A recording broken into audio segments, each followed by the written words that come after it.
Something is fracturing inside Labour. Not quiet whispers from opponents, but blunt warnings from their very own MPs. After a bruising reshuffle, the cracks are spreading and the stakes have never been higher. Behind closed doors, MPs are admitting their party faces a threat so severe it could wipe them out within months. And their proposed solutions? At Labour HQ, the warning lights aren't just flickering, they're blazing. One Labour MP has admitted that unless the party seizes control of the small boats crisis, Nigel Farage and Reform UK could smash them as early as next year's local elections. That's not a Tory attack line. That's straight from inside Labour's own ranks. And the whispers go further. Senior voices are openly suggesting two once unthinkable steps: pulling out of the European Court of Human Rights and reviving the Rwanda deportation scheme, just to withstand the onslaught. This is not normal policy debate. It's an internal emergency, intensified by the turbulence of a reshuffle that was supposed to steady the ship but instead left it groaning under strain. Listen to the critique from within. One MP says Labour is approaching policy backwards. Rather than deciding the objective and shaping the legal framework to achieve it, the party starts with the framework and tinkers at the edges. The result, in their own words, is that voters see Labour as defenders of the status quo. And that label is toxic. Because when the public is desperate for change, the status quo party becomes the establishment by default. And in times of disruption, looking safest on paper often means looking most disconnected in reality. Now add the electoral threat. The warning is clear: Reform UK could dismantle Labour at the local level next year if the small boats issue isn't decisively dealt with. And that's bigger than just losing a few councils. It's about momentum, narrative, and the sense of a party slipping out of control. Local elections set the story about national competence. If Labour looks weak there, the echo is nationwide. And here's the detail often overlooked: local elections may seem small compared to a general election, but they shape the headlines, they shape morale inside the party, and they shape the perception of leadership strength. A bad night in local contests doesn't stay local, it snowballs into a national narrative of weakness.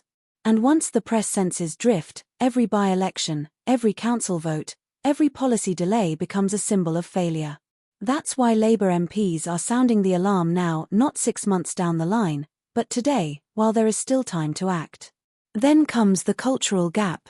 Another MP bluntly said the Prime Minister doesn't connect, adding they wish he had more of Farage's style, not his policies, but his relatability.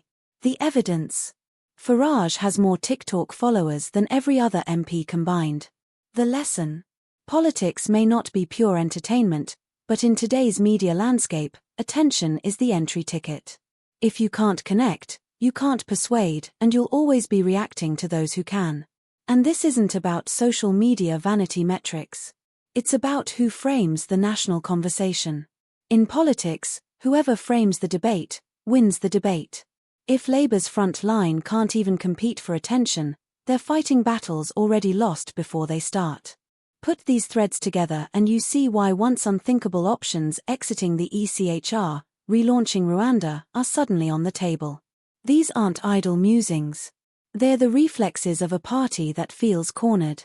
The calculation is brutal. If institutions are seen, fairly or not, as blocking the outcomes voters demand, the institutions, not the outcomes, take the blame. And if Labour looks like it's protecting the framework over delivering results, it pays the political cost. But look closer at the MP's critique. It isn't just go harder. It's set the destination first, then bend everything toward it. Right now, Labour looks like it's fiddling with details while voters are demanding resolution on one of the most emotionally charged issues in politics. Incrementalism looks like drift. And drift is fatal when voters are impatient. And this is where the reshuffle matters. Reshuffles create winners and losers, but they should also provide direction. Instead, this one has been followed by headlines about panic, pressure, and reversals, fueling a sense of fragility. Inside the machine, that leads to hesitation as officials wait to see which line prevails. Outside, it smells like doubt. And voters don't just punish doubt, they reward those who appear decisive, even if the decisions are controversial. That's why Farage's clarity resonates. It may divide opinion, but it never leaves people unsure about what he stands for. So what paths are Labour MPs sketching? First, assert a clear end goal, stop the boats, and align every lever of government to achieve it. That's the objective-first model. Treaties and courts become tools, not starting gates.